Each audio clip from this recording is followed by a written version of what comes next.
In our everyday lives, danger can unexpectedly lurk around any corner, even during a routine walk down the street. But these cases go way beyond the typical abduction narratives. In these harrowing cases, a woman's life is ruined in a heartbeat.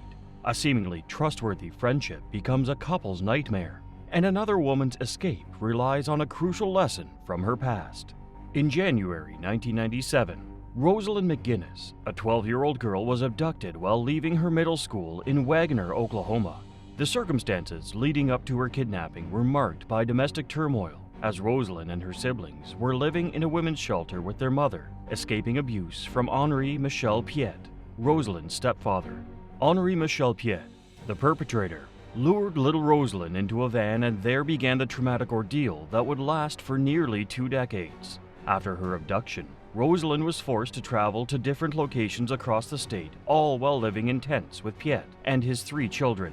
The group frequently moved around the country and occasionally returned to Oklahoma, where Rosalind was forced to send fake letters to her family, making it seem like she remained in the state. Throughout this period, which spanned approximately 20 years, Rosalind endured daily assaults from Piet. The truth only came to light when she managed to escape in June 2016 when she was 33 years old. But how did this all begin? I've been waiting my whole life for somebody to find me. Before abducting his stepdaughter, Henri Michel Piet began manipulating Rosalind McGinnis. He organized a wedding ceremony in the back of a van where he forced his teenage son to marry Rosalind. But Rosalind later admitted that Piet had been grooming her for a long time. The disturbing encounter began when Rosalind's single mother, who had separated from McGinnis's biological father, met Piet while distributing neighborhood watch flyers in Missouri. Subsequently, when Rosalind was only 10 years old, Piet relocated the entire family to Oklahoma.